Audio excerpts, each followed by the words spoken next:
I get the honor of introducing Jake Jacobs, who is the reason why you're all here today. So I'm going to share some of his labels or roles that he plays. He is an author, and his recent book, Leverage Change, is why we're here, is what we'll be exploring today. He is an OD strategist. He is a husband. He is a pioneer in this field. He is a resident of Ohio. He is a graduate from Pepperdine's MSOD program. I will not share the year, Jake, don't worry. And also he is a friend. Jake's worked on everything from strategy implementation to culture changes to mergers and acquisitions and leadership development around the globe. And Jake's consulted with almost 100 organizations. It might be over 100 organizations by now, from Fortune 50 to national nonprofits like Ford, Kraft, UK's National Health Services, and the United States Army and Navy. And with that, and no further ado, Mr. Jacobs, the floor is yours. Thanks, Joey. And thanks everybody for joining us this evening. I want to start by telling you what I call my origin story.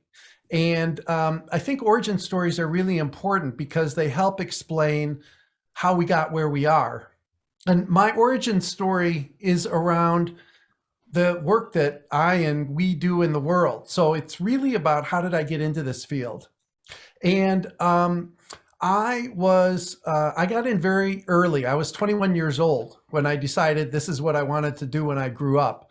And had a great internship with Kathy Dannemiller. Some of you may know that name. I spent 10 years working with Kathy, but before I did that, I had a project that I was part of through the National Institute of Health.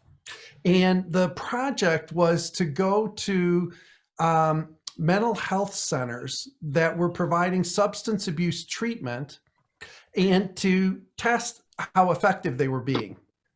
And so my job on this project, I was a junior in college, and my job was to write up case studies from each of these locations. There were about a dozen of them. And in those days, like, that was really cool because I got to get on an airplane, and they gave you peanuts and drinks, and you got to stay in hotel rooms. So that was really exciting back then, less so now. But I remember the day that I was in Buffalo, New York. And when I was in Buffalo, I did my interviews, and then the next day I was meant to write up my case study, and then I would move on to the next city. I was in Buffalo, New York, and I was talking to the executive director of this mental health center. And I still remember that it was late afternoon, and she had blinds on the side that were cracked open a little bit, so you could see outside, and the sun was coming in. And she stopped in the middle of my interview, and she sighed sort of really deeply. And I was dutifully taking notes and wondering, what is this about? And I want to make sure I get this right. And I said, I'm sorry, what happened? And she said, you see those people across the street? And I looked outside the blinds, and I could see a group of people standing on a street corner. It didn't look anything unusual to me.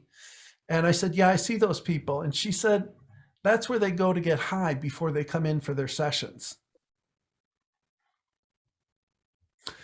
I sat back, and it was at that moment that I realized I wasn't going to be researching or writing up what happened in the world and documenting it like I was in that project, but that I had to get my hands dirty. I had to get into the work, both for that woman and people like her and her staff, and also for those people on the street corner.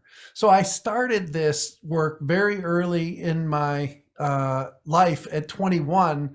And my first project, I can tell you, my first consulting project was at the bar that I tended at in college. And the owner of the bar, I had to get permission, and I was going to have a couple of meetings, and I was going to give feedback, and I was really excited. I was getting credit for this. So I went up to Norm Foltz, and I said to him, this is what I would like to do, and this is what it'll entail, and is that okay? So the first contract I had with the client was Norm's agreement with me. He said, do whatever you want, Jacobs, just don't F anything up. So that was my first contract. And since then, it's only been up and out from there. I want to start by sharing my screen because I have some slides to share with you and also some conversations and some work that I'm going to ask you to join me in. So this quote, you'll see the picture behind me on the wall.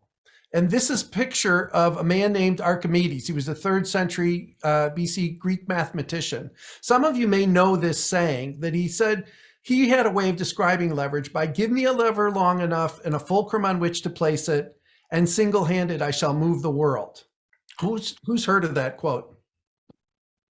Yeah, so and this is stories that got told was that Archimedes was an older man and they used to find out who was the strongest person in the land by trying to shove these boulders, right? And he would wait until nobody could move the boulder anymore.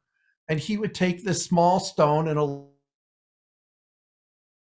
the stone next to it and push down on his log and the boulder would move. So he was stays undefeated. I had this chalk drawing that I commissioned 25 years ago. I've not commissioned any art since or before, but I knew that in my work in the world that leverage was really important.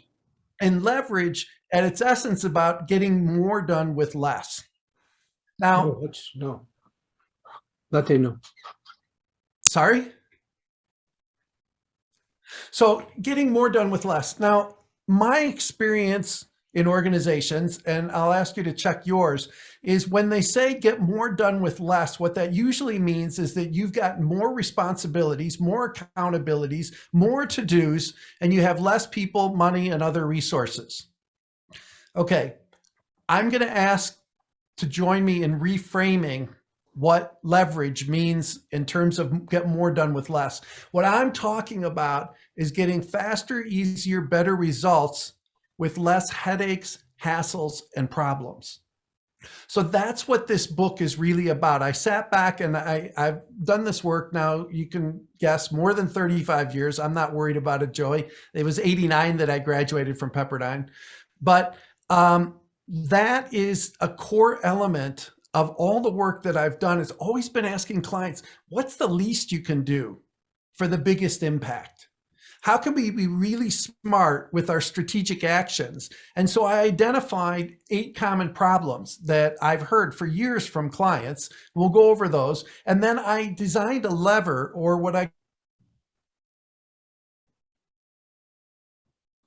problem. Jake, you're intermittently having some sound problems. You go out for about a fragment of a sentence.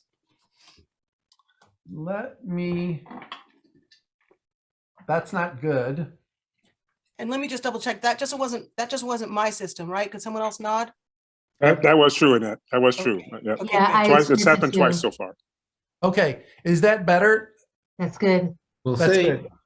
Okay, Well, see. it still was electronically getting fuzzed over while you said, is that better? Okay, how But is it that? was still audible. How is that? We'll let Clearer. you So far, so know. good. We'll So let you far, so know. good. But All right. yeah, we'll let you know. Let's roll with it. So I now have this red line, which I think we're going to be stuck with because I don't know how to get rid of it. All right, there we go.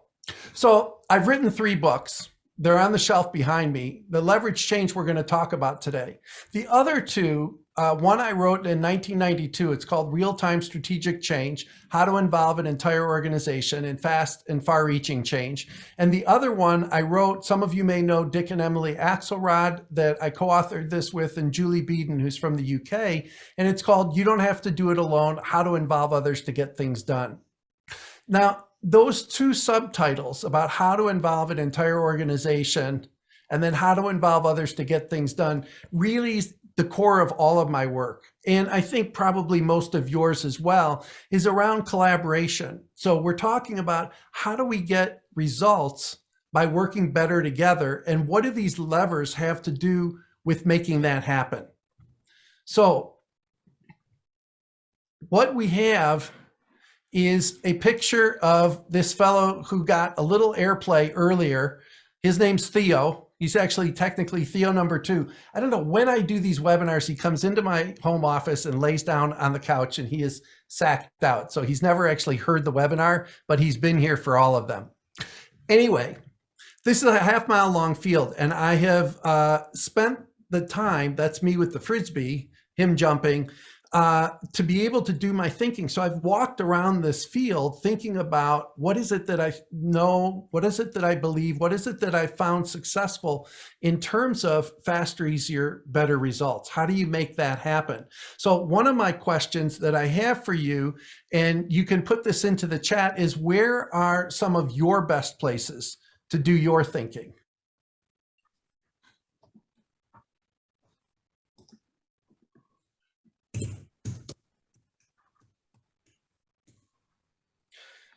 Scott, no fair the beach. I moved from LA. In my car, a hiking trail. A lot of people in nature have answers to this one. There's usually somebody who gets a shower in there. Walking, running, in the shower. Thank you, Tanya. And on the indoor bike. Dreams. Very cool, Jerry. In the car, on the bike, the shower again, hiking.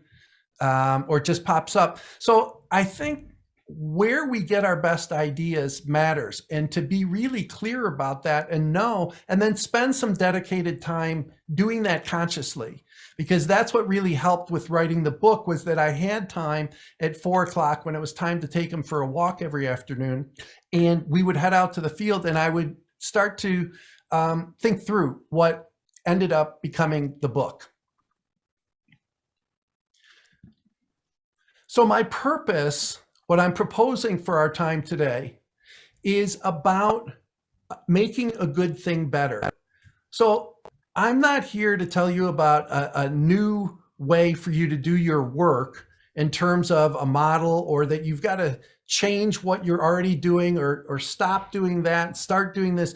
What I'm interested in is you being able to use these levers to do your good work even better.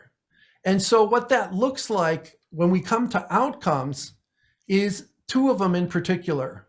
One is that you be excited. Now, somebody jumping for joy would really make my day, but excited because you see how easy it is. So the second outcome that I have for us is to be able to have you surprised at how easy it is to integrate. That you'll be able to leave this meeting and you'll be able to use what I'm telling you about immediately. And if you want to go further, you can. We're going to cover 2 or 3 levers here. There are more in the book, but that you'll be able to use it. So here's something that is not surprising, but I think it's important context. So organizations are facing more and more change, right? So this is not a surprise. So the question really, though, is what do we do about it?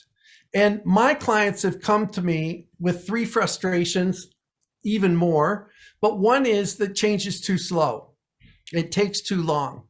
Another is it's too hard. So here's a picture of somebody who's not using the lever for their leverage. And then too disappointing. So that's actually a ringer for Winnie the Pooh. It's not Winnie, but it is somebody who's disappointing. And there's research and there's debates, but there's some common agreement that 70% of change efforts fall short of the mark of what they set out to achieve, which is pretty lousy percentages. So this is about how do we improve those numbers. What I'd like you to do is to put, and Joey, can we do a poll on this? Yep, yes we can. All right, so let's pull up a poll and see how common these are for you all.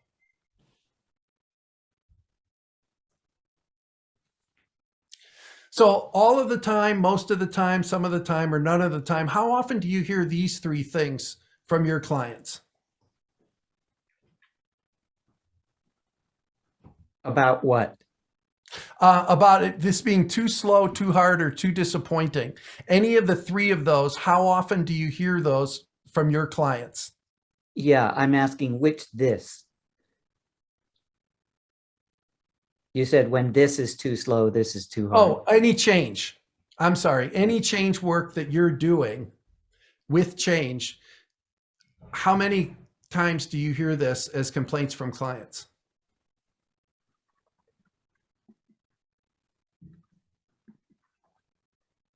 All right, let's give the poll just another 5 seconds and then pull up the results, Joey.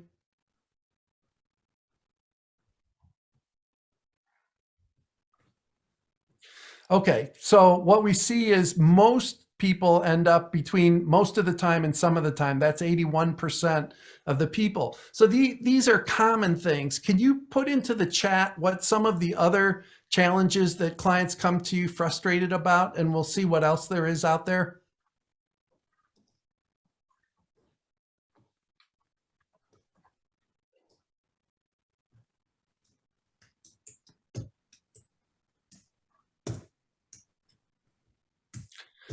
So lack of buying, not being hard, lack of resources, not enough resources to take it on, too expensive, with another form of that. People don't support the change, too many changes, lack of support from leadership, too much to do, people who don't do what they should, right? Too many changes, mismatches with past consultant support, right? So we're coming in on somebody's heels, lack of a clear vision. These can be overwhelming. I mean, as I start to read those, even for me, it's tough to digest. Not enough support for the changes needed. This is making my life harder. This was not a hard question for us to answer, unfortunately, right? But as my mentor, Kathy Dannemiller, would say, this is why we're so needed. So having these problems, if they didn't have them, we would be looking for work. Our systems need improvement. Our people have too much to do. And I don't know where to start making them more effective and efficient. Jonathan, that's a mouthful. So clearly we've established that there's a need. So the question is then, what do we do about this? And what my experience is that we have a lot of models that we use. Now, some of them may be in that centerpiece with Bridges or Cotter's 8-step or something like that, even back to Kurt Lewin's work. But then there are more recent ones that are around the outside. And my experience is that we all have our go-to models, ones that work for us, ones that we're comfortable with, ones that have been successful. And I think that's great. So what I'm asking tonight is that you consider these levers as turbochargers for the work you're already doing. So the question that I had when I sat back to write the book was, so how can we provide even more value? What can we do differently that's going to make this even better for people with all those frustrations?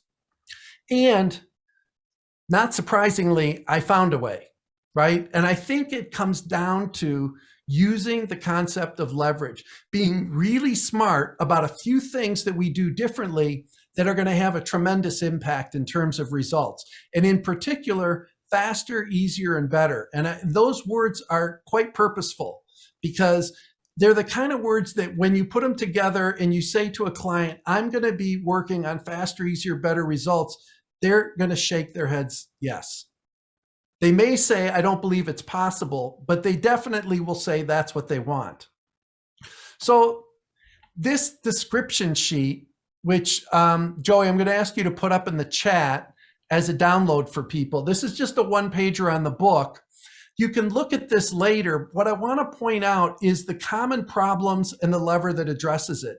So there are 8 of these, and we're going to cover the first 3 here, but there are 8 problems that I came up with. Too much change, change takes too long, and people rejecting your approach because it's not invented here, right? This is like, have you ever worked with an organization in our industry? Have you ever worked with a team our size? Have you ever worked with a leader with this experience? All of those have you evers, I put under the category of not invented here, right? It's not going to work for us. It may have worked for somebody else. So these 3 are the 3 that we're going to focus on tonight. Pay attention to continuity, think and act as if the future were now, and design it yourself. So the way that we're going to get started with this, though, is to have a little bit of fun with a real situation. And by I say a little bit of fun, I'm going to ask for a volunteer, somebody, brave soul, who's going to volunteer to bring a change situation forward for the group. And they'll have 2 minutes to do a briefing. So there's a countdown clock on the next slide. You tell us anything that you want about the situation that you think will be helpful. The goal then is that I will consult to that person for 5 minutes using the levers. I'll have the levers on my side. They'll have their situation. And what we're looking for is at least one breakthrough idea that they hadn't thought of before that have 2 criteria. One, they're confident that they can carry it out. And 2, they're confident it's actually going to make a difference. So the way that I have used to entice people to volunteer by typing the word "me" in the chat first is that I will send you a free signed copy of the book Leverage Change to the first me who's in there. And Lisa Dean is our winner tonight. And Giuseppe, you are the no, there are no losers here. There are no losers here. So Lisa, any questions about what I'm asking you to do with this 2-minute briefing? I understand that I'm supposed to present you a scenario and then we'll have a dialogue about it. Yeah, that's exactly it. And whatever it is that you want to tell us about it that you think will be helpful to us and be helpful to you, go for it. All right? Mm-hmm. All right, you're up. So my scenario is that I've started a new job, and what I learned today is that executives are really frustrated because there's so many asks for them to do on a regular basis. There's no tracking mechanism. Nobody's in charge of it. It comes from all business units. There's no visibility to identify, who's giving these asks. They just say, hey, directors, VPs, you need to give us this information back on X date, 24 hours, 48 hours, whatever. Anything else? No, that's it. Okay. All right. So here are the rules that I'm going to ask us to follow for what I call this rapid response consultation. We have 5 minutes. We can finish early if we want to. If you tell me that's enough, I've got my ideas. I'm ready to roll. I'm going to ask you something that my mom would not approve of. I told Joey that I now live 5 doors down from my parents, so she almost can hear me from this. And what I'm going to do is ask if I can interrupt you, because I only have 5 minutes. So I'll either be asking questions, making suggestions, and jumping in sometimes to interrupt what you're saying, but that's only because I've got 5 minutes. And everybody else, I'm going to invite you to take notes and to hold your questions, because we'll do a debrief afterwards about what questions I was asking, what answers Lisa was giving, and we'll start, Lisa, with how did that go for you? That's going to be the first debrief question. You just let me go ahead and talk and explain my scenario. So I think it went fine. Okay, so now the next 5 minutes on the next slide is where I'll start asking questions and making suggestions. And to the extent I need to, I may jump in and redirect you in the middle of a sentence just because we've got 5 minutes to work. Okay. All right, so here we go. All right, first question. The frustration that are they executives? Are they managers? Is it more than one level in the organization? Vice presidents and directors. VPs and directors. And what has happened in the past with this situation? From my understanding, because I'm only 2 weeks into the job, is that they've just been frustrated. Sometimes the requests get completed, sometimes they don't. It's all over the board. There's no visibility to how many requests there even are. And okay.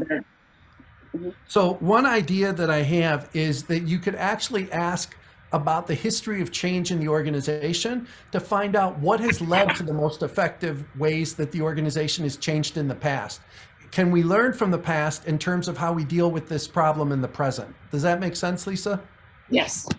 Okay, the next thing that I think is that these executives, do they have any picture of what better looks like other than not being asked as many things? Not to my knowledge. Okay, so another idea I have, because there's a not vision, right? Like we won't have this, that's one way to look at a vision, but what are we gonna have? And so having a technicolor vision of what life looks like on a daily basis. We used to do day in the life of for some of the large group events I had. So what does a day look like when it's working really well, the way they want the organization to operate, right? And then what are they doing during that day? And then the third step is, could they start doing some of that right now? Not waiting until the future comes at some point, but they actually get an image of what a vision, a positive vision, not negative, but a positive vision looks like, and then how can they start living that now? Does that make sense? Yes. Does it think it would be helpful or no? Yes, I like the suggestions. I think they would be helpful. Good. Then the next thing that I think may be a question is, what are these requests about? Is there some way to gather these requests together and bucket them in some way around what they're related to and be able to say, oh, there's some knowledge gaps in the organization around these 4 areas? And could we design something, either training that would educate people, or you may find that you have processes that you could put in place so that these things come in an organized fashion, and they're able to divide them up and then have sessions where they actually answer those questions rather than feeling like it's coming left and right and they're short order cooks. Does that make sense? Yes. Yes. Okay. Well, I want to make sure that they're making sense as well. All right. And then in terms of the questions that people have, I think that affirming them for asking the questions is going to be really helpful, because you don't want to shut people down with this, even though it's frustrating and the executives would like to not be asked these questions. Maybe we find a better way to deal with the questions and we actually get more of them. More questions becomes the goal, which you need to talk with those executives about, but getting more and better questions could be what they're looking for. How do we rate the quality of the question? And could they be more sophisticated? Could they be more deeper questions? Could they have more implications? And then the other thing that occurs to me, Lisa, is maybe you actually do a session on question asking for the organization. And so what we do is we teach people how to ask strategic questions. Well, what's the difference between gotta know answer and a strategic question? Or what do we do with the answers that we get? What are the possibilities of what we could do with those answers in terms of how it gets shared? And the last question I have for you, Lisa, is when these questions get answered, do they go to the individual or do they go to a group, or where does it end up, the answer? The requests are usually action items, so that they have to assess the risk of their team. They've got to, give data back on what size of t-shirts for this event. It's all over the board. It could be all around the annual succession planning, everything else. But one of the things that occurs to me then is having a clearinghouse for the data, having one place where all those answers go, because some people may have the same question and rather than getting it twice, they only get it once.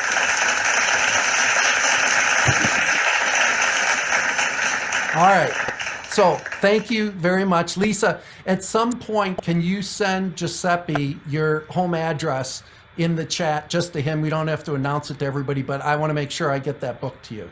Oh, absolutely. No, thank you. Actually, that produced some really good questions that didn't come up on the call with our HR team today, so thank you.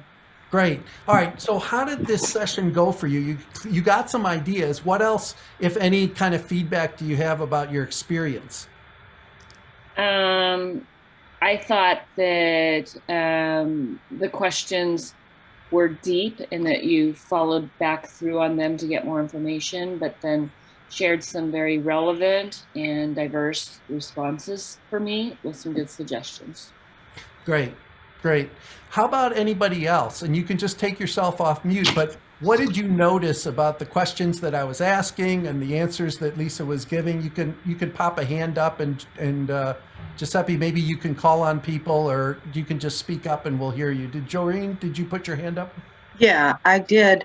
I was jotting down some of the questions most of them actually, Jake. And it seemed to follow a coaching model for me, where you try to determine the scope of the problem because you ask who is involved, what is the impact, uh, what has worked in the past. Then you ask about the vision. So when you're talking to someone, when you're coaching them, you're like, okay, what's going on? What have you tried to fix it? What is your ideal situation? Say if they're complaining about their team not having teamwork. Right. Yeah, what is your vision for this? And then you ask, oh, okay, what actions can you take now to create that positive vision? So Jareen that's where was you're paying having, attention. yeah, You well, got, you got notes that's on why I'm this. here. So yeah, and then you're Absolutely. having your client, start thinking not negatively, but let's start thinking about So, solutions. yep. And yeah, and then you go back to identifying which solutions are more likely to work out. Great. So So, Joreen, yeah. what I want to do is thank you because you reminded me of two really important points. One of them is that these levers work equally well at the organizational level, at the team level, and at the individual level. So my background is in large system change, right? Those big companies and those big government institutions. And Kathy's work with another mentor, Nancy Bedore, that I talked to today, large group interventions began with them in the late 80s. Now they're commonplace, but then nobody had ever done it. 200, I've worked with 1,000 people on the floor of the Superdome for decision-making meetings. So that's the world that I came from. And what I discovered as I came up with these levers is they work just as well for coaches as they do for consultants. They work just as well for an individual looking at their calendar in the afternoon and saying, if I want faster, easier, better results, these levers are going to help me. How can I use them in that situation, let alone in a system-wide transformation? The other thing, and I talked with Nancy, this mentor of mine this afternoon, and I wanted to point out and be clear about this, is that everybody these days is talking about the Great Resignation. And I thought, I cannot do this session without talking about the Great Resignation. What I want to say about it is that I believe the levers are a recruitment and retention strategy.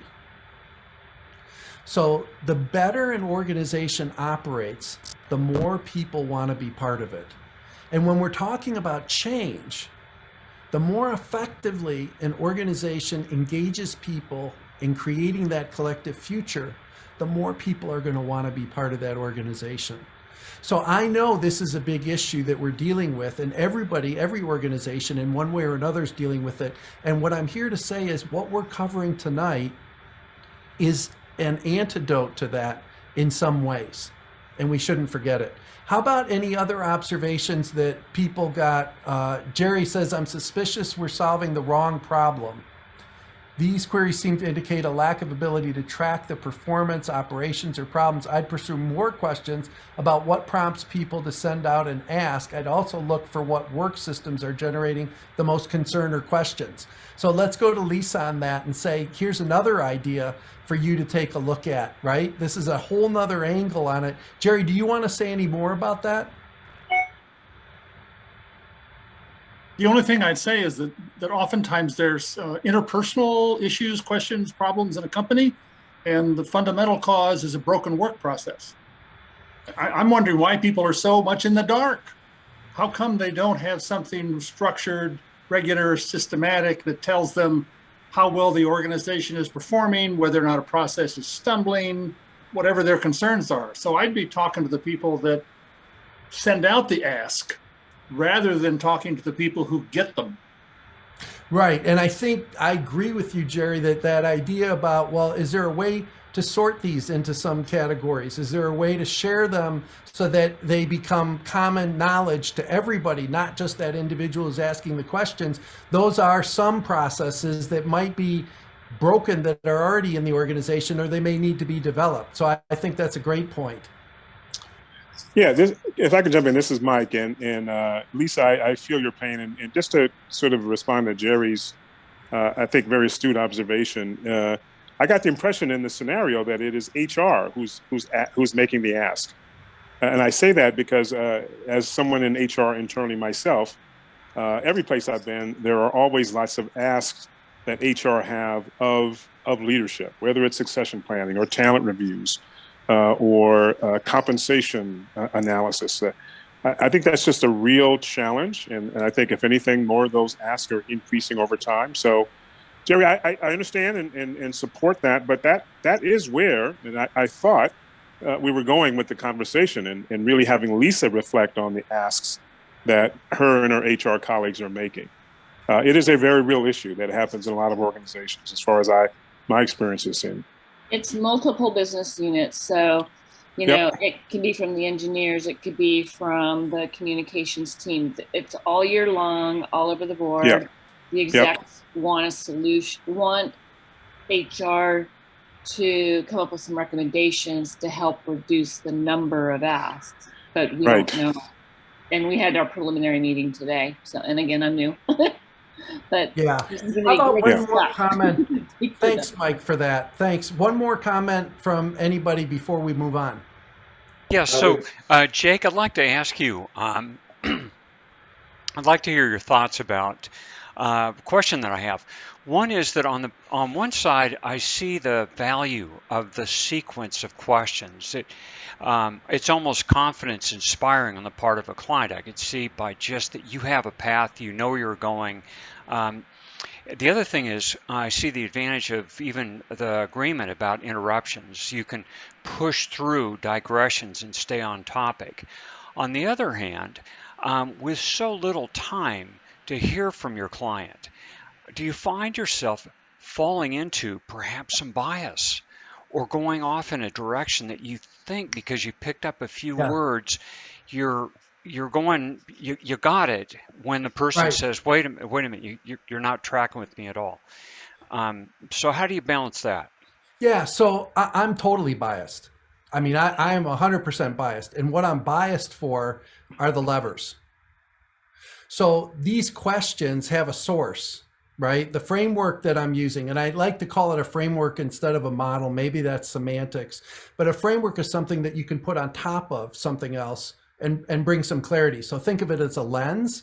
So the questions that I was asking her were purposeful in terms of being found in the levers. So the common problems like this overwhelm with too much change. And I'm asking about, well, how they handle change in the past? I mean, is there some continuity that we can borrow from to be able to learn just how does the organization and these executives deal with change, period? Because we're talking about making a change. So is there some DNA? I believe in living systems theory. So there's DNA in every organization.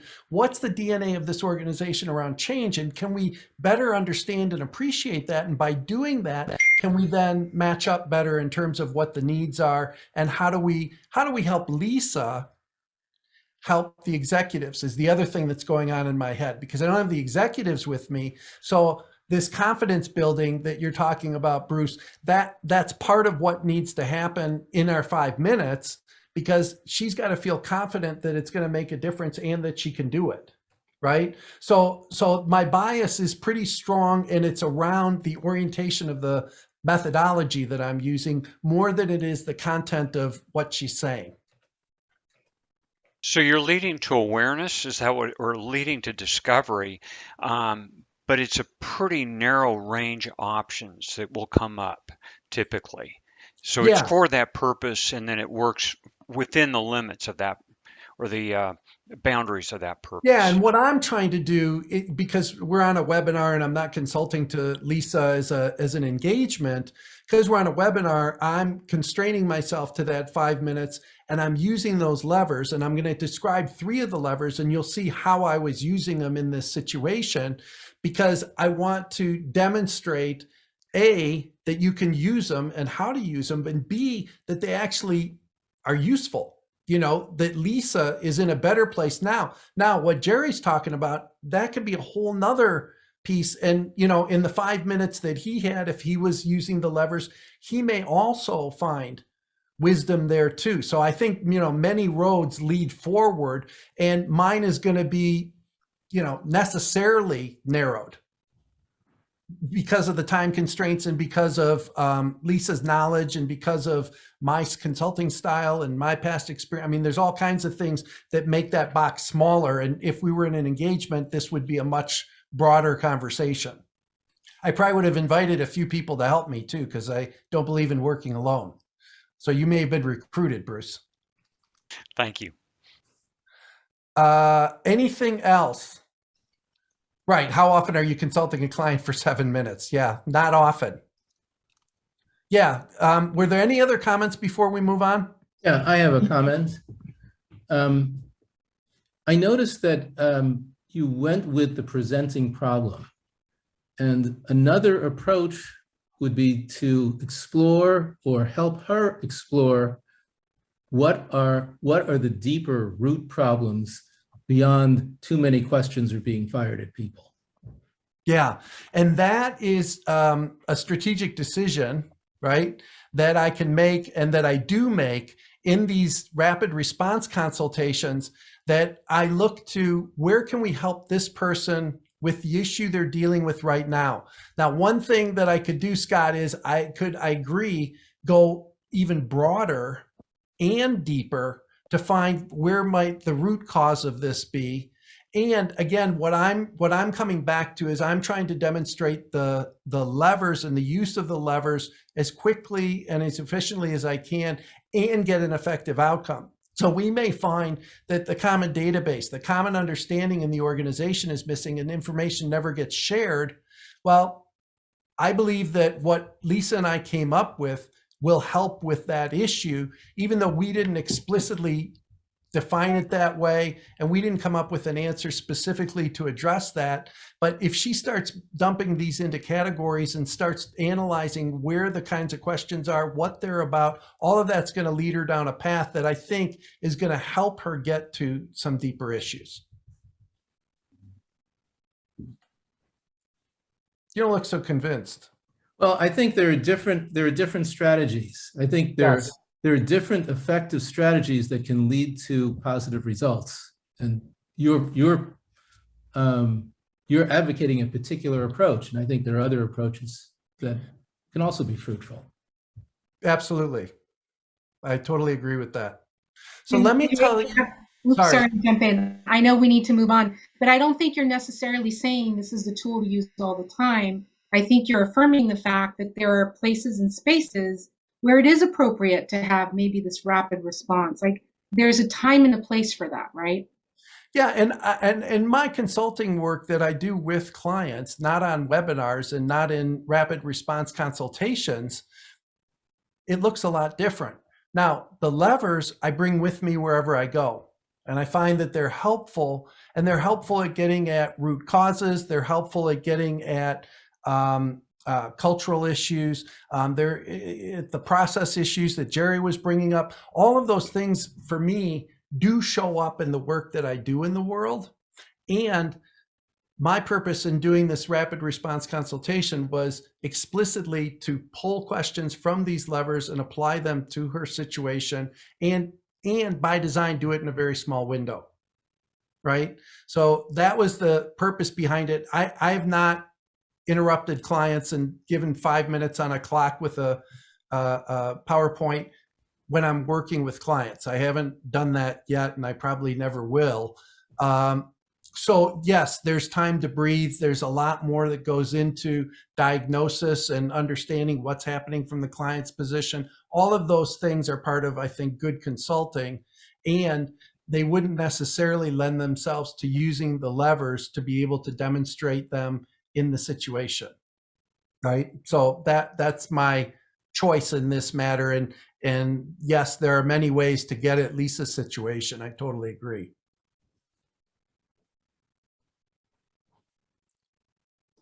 So let me talk about a few of these levers. I love the questions too. Thank you for those. I think that there are many ways to get there. And I think that this is the best group I've had to sort of push back and look at what some of those other perspectives are. And I've done it for a lot of different OD groups and change management groups around the country. So let's take a look at pay attention to continuity.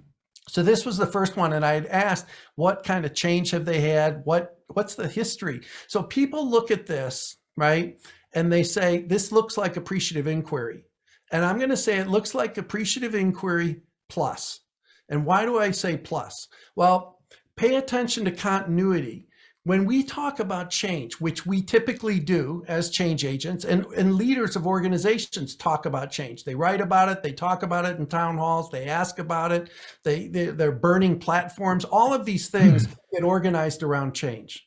And what do they bring up emotionally for people is concern, anxiety, confusion, right? Stress. These typically, unless you're us who like change, these typically for most people bring up negative emotions. They shut people down when we over-focus on change. This comes from a paradoxical approach to change, which is Barry Johnson's work around polarities. If anybody's familiar with that, that's where this lever comes from.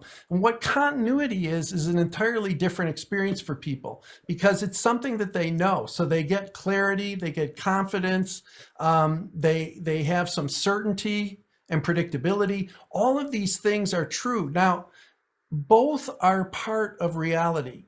So because we focus on change, I'm making an argument with this first lever that says if we paid attention to continuity as well, things would go better. You'd find less resistance if you were paying attention to continuity as well as change, right? And paying attention to continuity can be as simple as the question I asked Lisa, well, how does change work around here?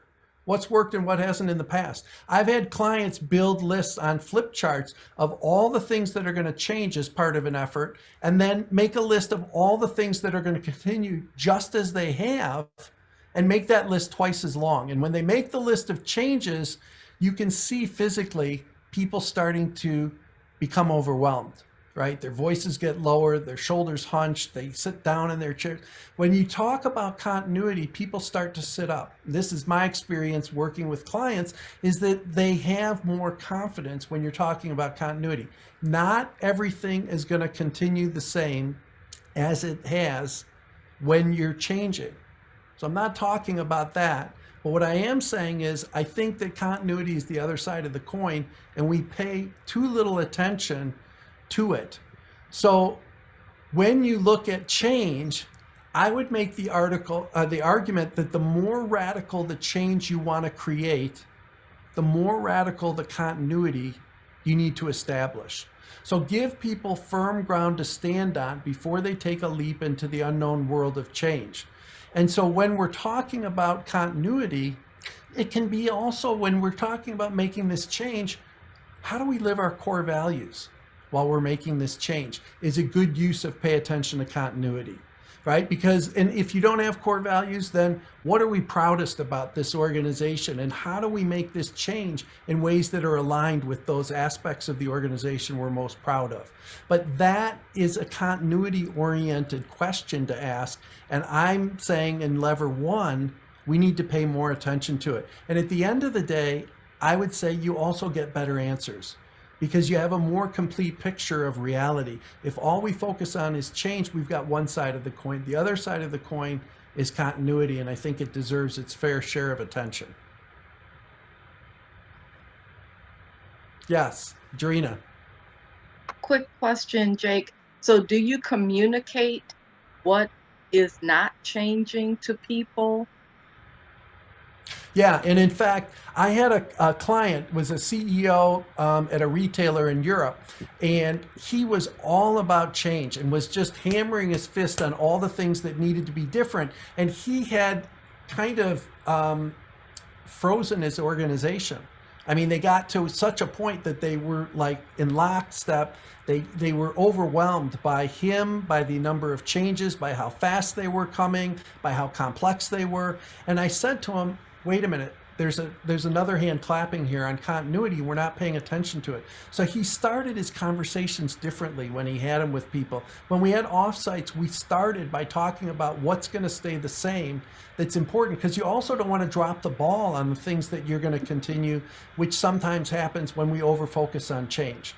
So I make it a very explicit part of the conversation, and it shows up in town hall meetings. It shows up in memos that people write when they send out a memo. Any kind of communication strategy, I think continuity has its place, and it often gets underplayed from our standpoint as change practitioners. Did that answer it, Doreen?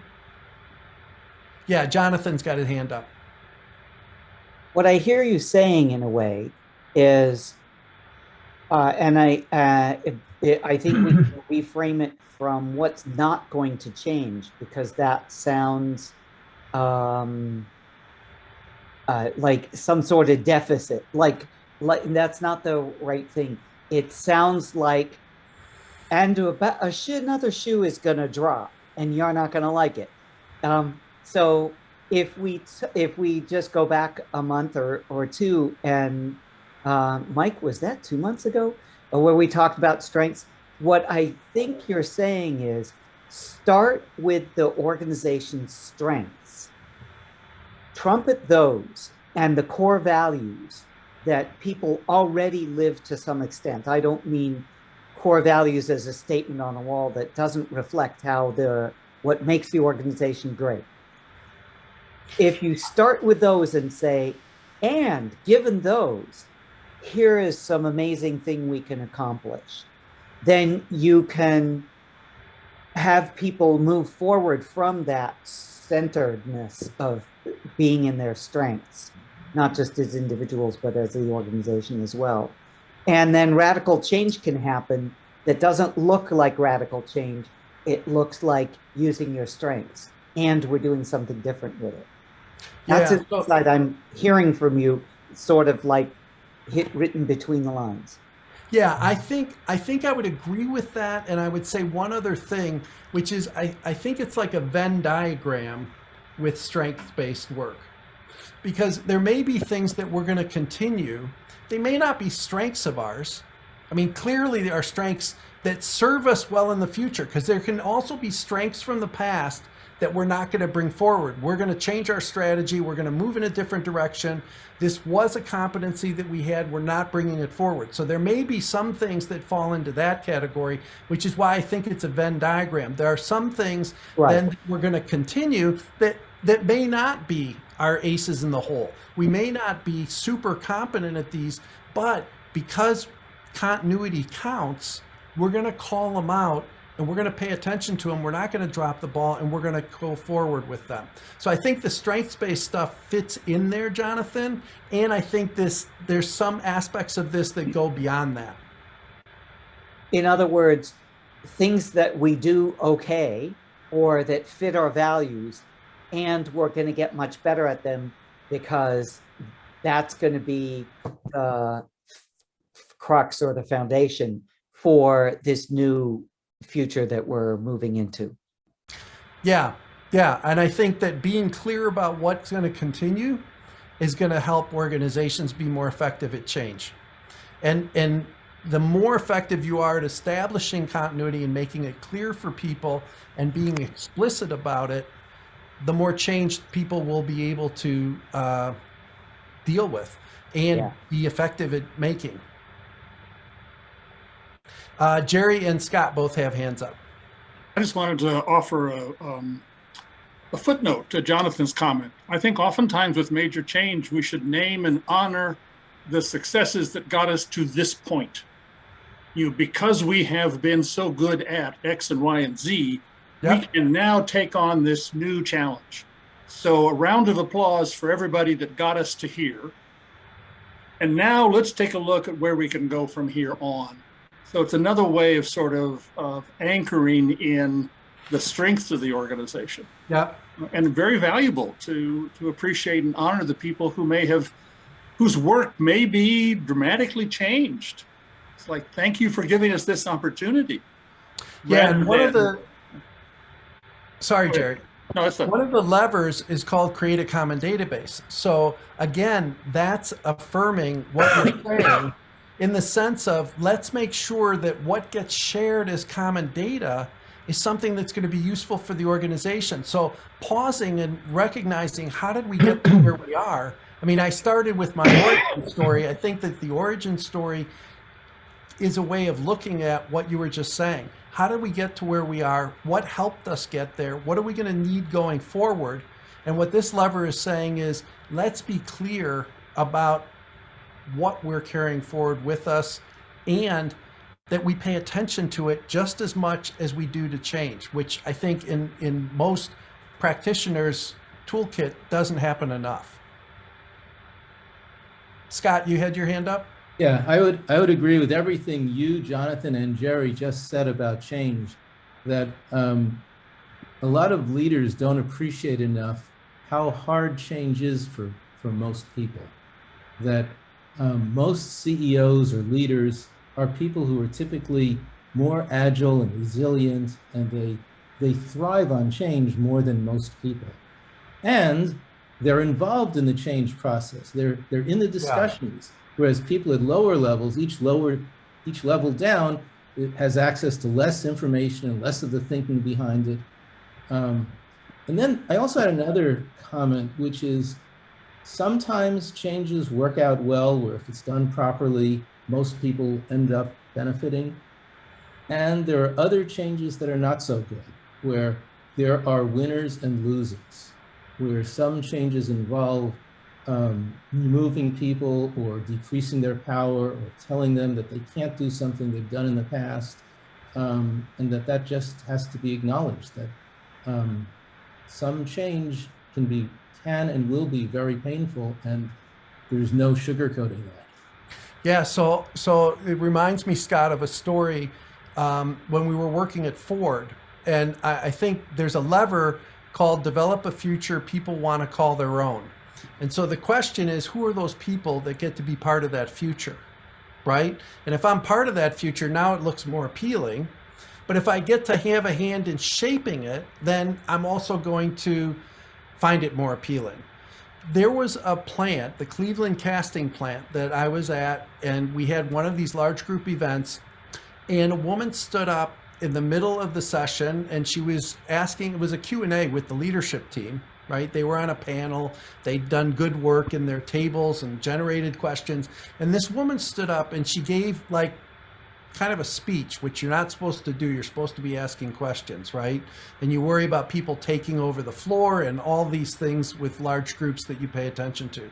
She said, listen, I may not be here next year if we held a meeting like this, because I know there are going to be layoffs.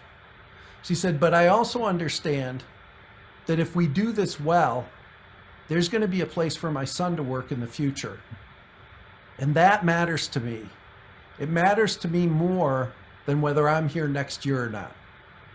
Now, to me, that was a pretty profound statement. And I was an intern at the time, right? So I'm down there taking notes, and I'm like grabbing Kathy Dannemiller's sleeve, and I'm going, did you hear? And she's like, yeah. I mean, I'd been grabbing her sleeve the whole time because everything was an insight for me at that point, right? But that kind of thinking about, no, you're right, not everything is going to be better for everybody.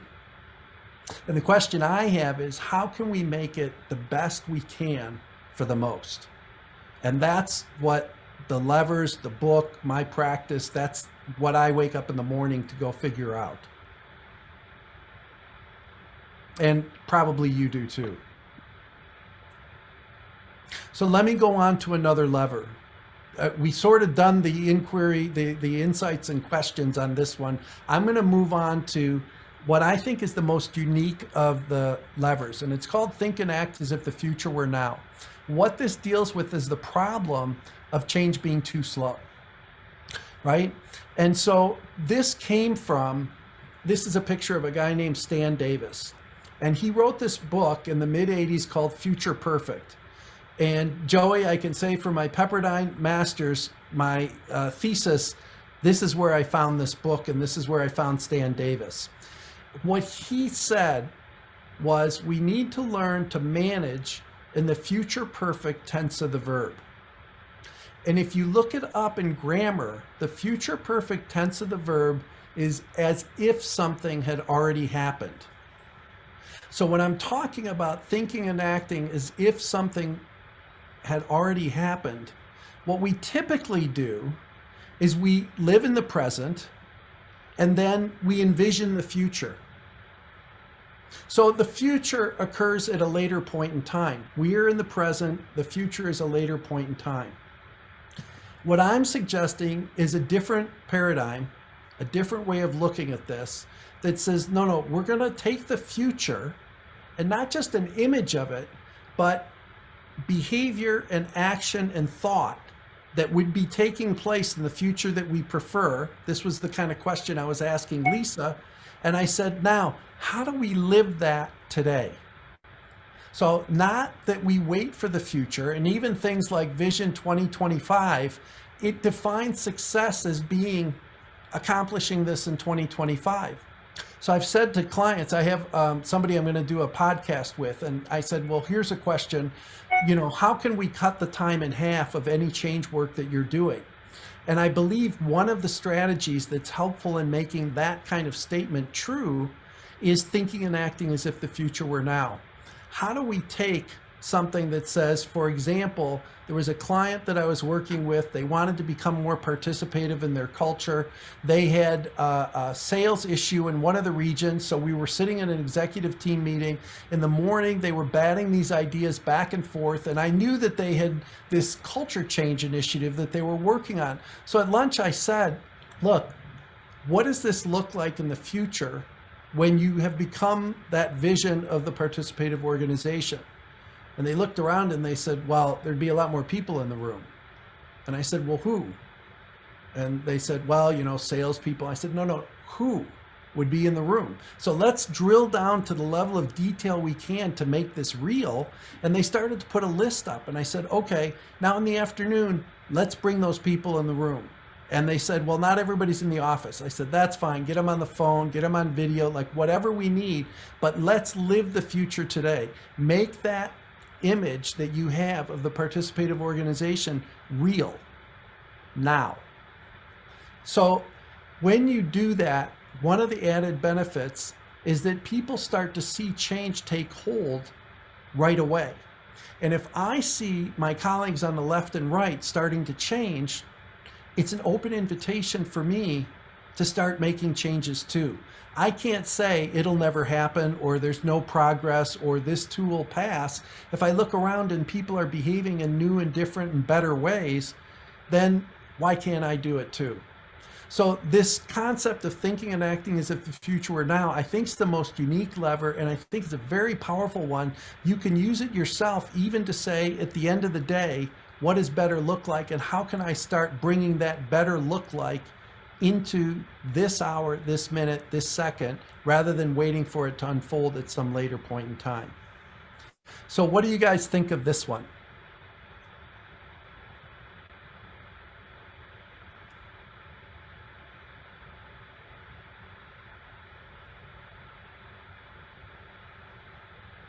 I'll add something, Jake. It seems to me the other challenge with all these major and even smaller kind of changes is there's a lot of other elements that are required to make them happen. And so there's always kind of a form of entropy going on, no matter how good you are. And so that's one of the challenges in using today to describe what the later experience is going to be, because all those other factors are what they usually experience. Right. So I would say the more complex, the more involved, and the more sophisticated the change, the more you need to use this lever, not the less. And why I say that is because what I'm looking for is any way, shape, or form. If I don't need the whole canvas painted to take action on this, I could have just the corner of it touched with the brush, and I say, so how do I make that real? If that's what we want in the future. And of course, there's rapid prototyping is something else I learned from my manufacturing clients, or short learning loops if you want to use our language, so that if I take that action today, I may find that it's not what I want, but I'm going to find it out a lot faster, and I'm going to be able to learn faster and course correct faster if in fact I start acting as if the future were today. So I don't have to have the whole thing figured out. If I get any of it figured out, I can start rapid prototyping, testing that, behaving differently, seeing what the result is, and then course correcting as I go. So rather than waiting for the end for this grand vision to take hold in 2025, or even working on a project plan, I think project plans are great, and I think this adds to them.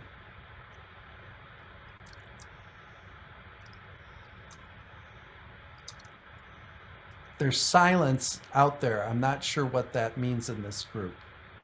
Reflection can be good. Good. Yeah, I resonate with this. I think acting as if the change has already happened and just behaving the way you want to behave in the future is a very powerful thing.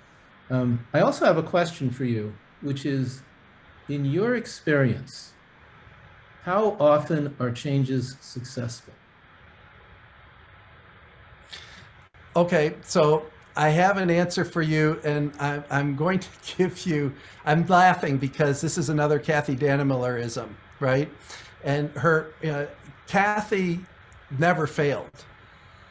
And her colleague, Chuck Tyson, used to say, well, that's because you moved the target, right? So I can say, I can count on one hand the number of times in my experience when work that I've been doing has not worked. Once I can tell you the story was in the United Kingdom with the Employment Service, and we worked with that executive team as much as we could to get their vision clear so that they could share it, right, with the rest of this large group of 500 people. And they never took us seriously. I mean, it didn't matter. We just had zero impact. They didn't listen to us, and they got up there and they gave their vision, and nobody, we had a way you could stand and clap if you agreed with it, or you could hiss if you disagreed. And, you know, you can just get some immediate feedback. Is that p-value? No. Is it enough in a large group meeting to know where the direction and the energy of the group is? Well, nobody stood up.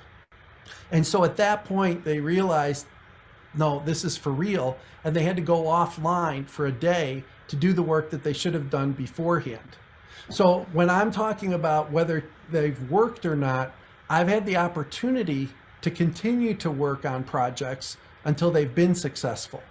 So I don't know, Scott, that's a fair answer to your question, because I haven't left until we've been successful. So that's why I can say that they have been successful.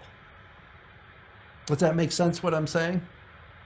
Yeah. Another take on that is, being external, you have a lot more leeway in choosing what clients to work with. Whereas right. Well, I can absolutely. Yeah. Absolutely. And if I have clients that aren't committed, that aren't clear, that aren't interested in doing the work, I can walk away from that client. And it's much tougher, I think, for an internal to be able to say, well, I'm not working with you. I think there are tools that internals can use to get clearer, to get smarter, to get better clients. I mean, one of the things Kathy used to come back to the office and say is, oh, I got to go train another client, right? And so this was her way of saying crassly amongst her colleagues that she needed to work with their clients so that they could be better and more successful in the work they were doing. Quiet just means depth of processing and or resonance, and it's a compliment. Yet the extrovert in me got the better of me. Thank you very much. Hey, just to follow up on Scott's comment, I think from an internal perspective, we do have typically continuity going for us, because we're not in a specific engagement in which there is a structured time frame and window and budget. I mean, we're likely to want to see it through until the end, because we don't have the luxury of saying, okay, now we're going to move on and right. That work's done. That doesn't mean necessarily, Scott, which is a question I think we all sort of read about and know from the research. That doesn't mean that necessarily internal projects or change management projects are going to be more likely to succeed or not. Because the data still that I read says that, you know, Cotter started this, you know, decades ago, 40% of change initiatives never I don't think he said fail, but never achieve their fully intended objective. Right, achieve the outcomes they set out to achieve. Exactly. And I think that probably does apply for internal as well, even though there's greater continuity within an organization. Let me do this. I want to share the last lever with you and then give you a chance to play with them yourself. So the last one is called Design It Yourself. And what this deals with is the not invented here syndrome. So remember I said at the beginning, it's like when people are, have you ever worked with an organization my size, my industry, a team like ours, technology like ours, whatever it is, the Design It Yourself lever says that every organization has the right and the responsibility to define their own purpose, their own outcomes, and their own roadmap. Now, I'm not saying that there aren't tools and models that can be helpful, but what I am saying is that the organization needs to be engaged in shaping and crafting not only what its future looks like, but what its change effort looks like. So we used to have design teams. Many of you may work with design teams, right? So they help plan an event. And what I do is I have change effort design teams that I work with.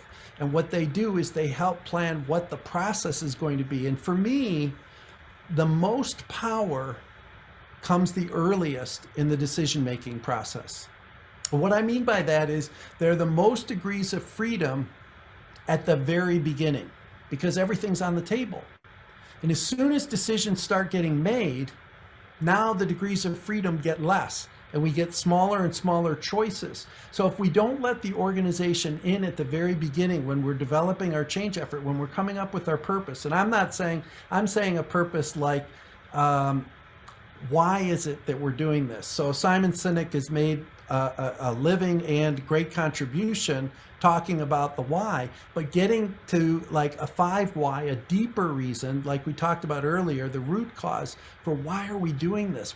What is the reason? What is the difference that's going to be made in the world? And the outcomes and measures for success. And then what's the roadmap? And that roadmap can change over time, absolutely. But having the organization's thumbprint on their own change effort, I believe in very strongly.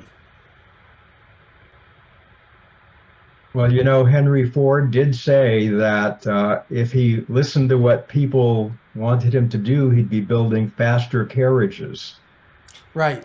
So, but it's that same point about the entropy. Whatever you end up getting buy-in for and sponsorship for and deployment of, at some point, once it's let loose in the organization, even if you've involved a lot of people, at least at the level of hearing their complaints with the old way of doing things and making clear why you're making this change and all those sorts of things, once it's launched into the organization, most organizations don't have mechanisms to actually monitor all the things that are going on inside the organization implementing this new thing.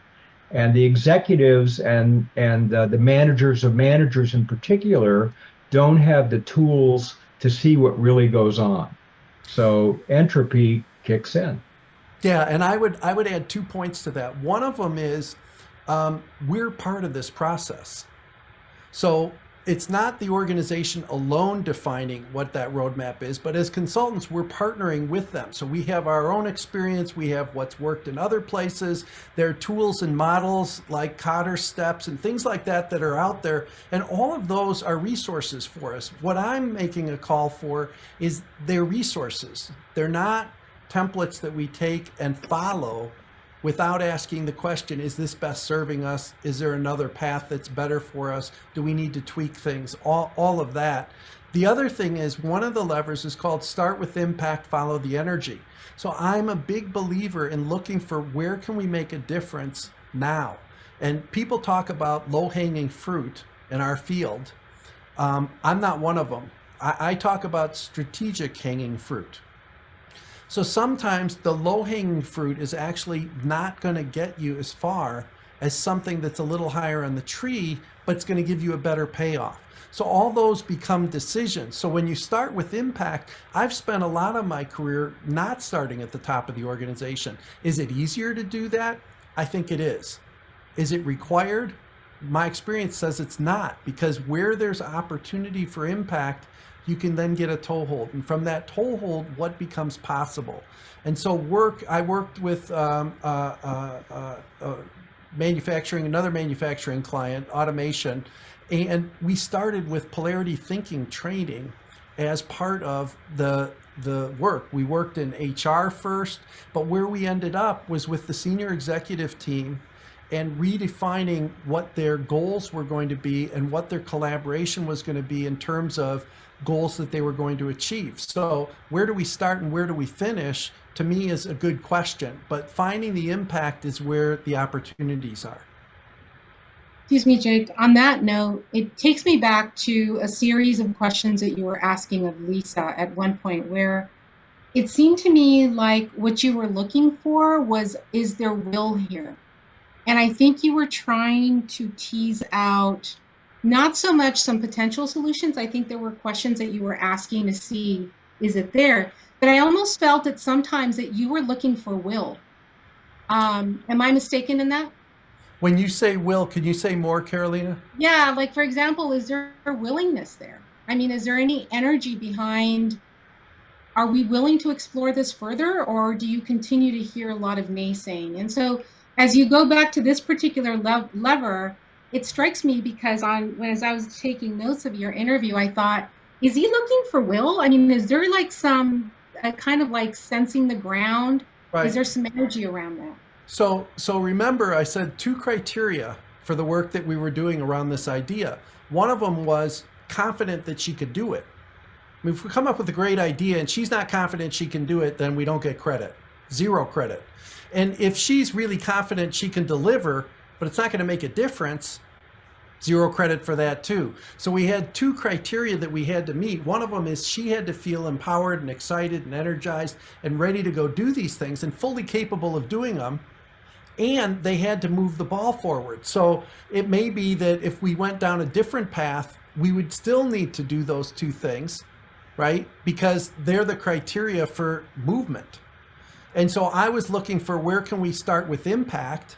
That was one of the levers I was using. And it's got to be the impact that Lisa can make. It's nobody else, because Lisa's the one that I'm talking to. Lisa's the one that's here. I can't do anything for anybody who's not in the room. Lisa can when she goes back, but tonight, she's my client universe. She's the entire system right now. So here's the last task. What I would like you to do is to break out into subgroups.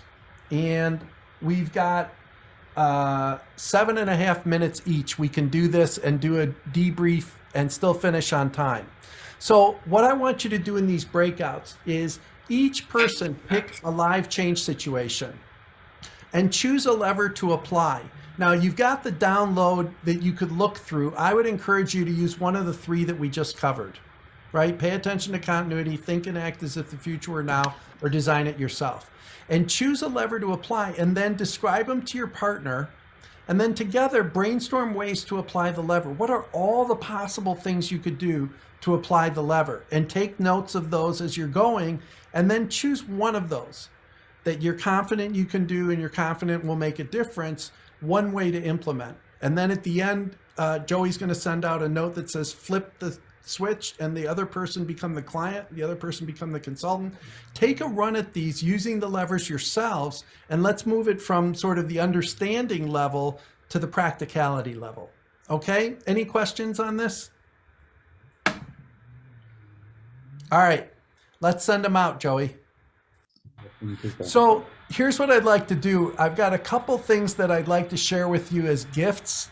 But I want to hear a couple people how to go out there. Almost lift it up, actually done. The risk of further antagonizing Mr. Old. Somebody's got their speaker on. Thank you. Carolina says the rapid response felt a little uncomfortable. How did Sorry, I should just unmute myself. But you know what? I think my partner and I got through it. I think we were quickly trying to find ways to build rapport with each other. It was kind of interesting.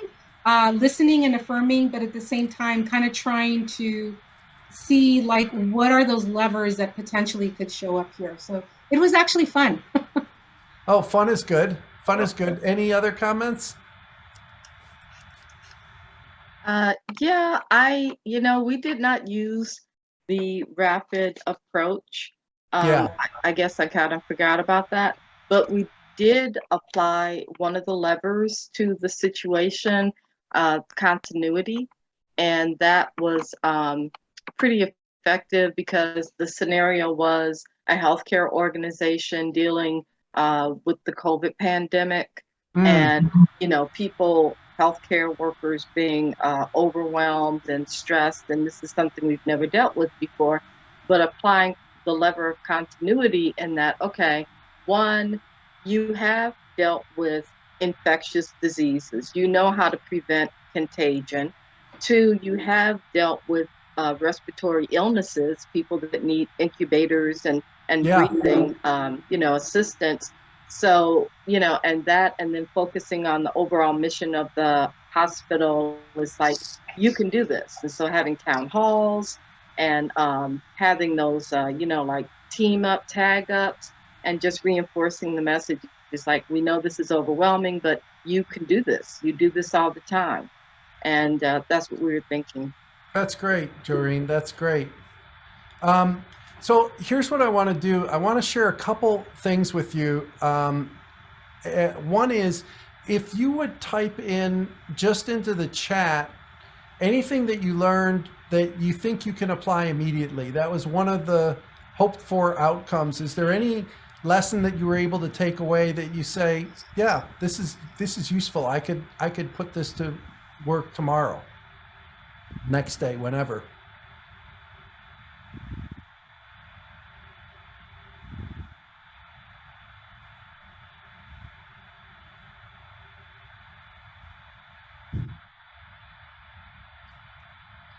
Rapid response questions, the rapid questioning.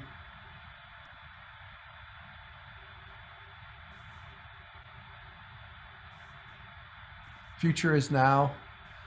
Live the future now. First have people describe it, right? So they get to create it together. Absolutely. Pay attention to continuity, just the lever itself. Looking for leverage, ask deeper questions. Pay attention to continuity again, continuity. For building on strengths, creating the future, ask for permission to interrupt up front. That one definitely is helpful. And my mother would be proud that I did ask, so yours will be. It's not typical. The rapid response consultation, I want to emphasize again, it is not typical. It is special for the webinar.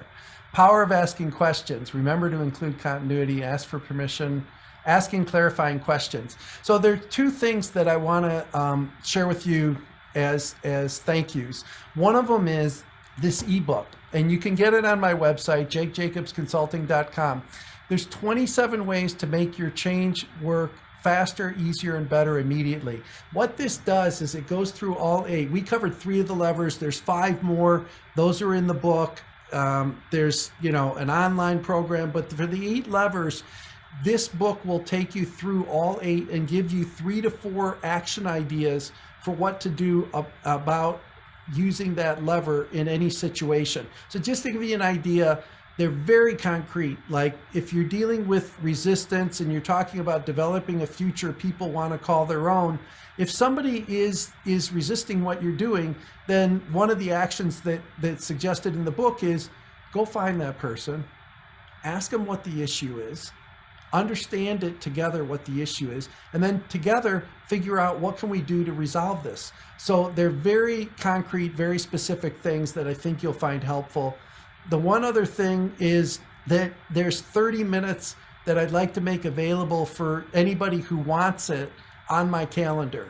And so you can go through this bit.ly link, which will take you to 30 minutes with Jake. You can go right into my calendar and schedule time.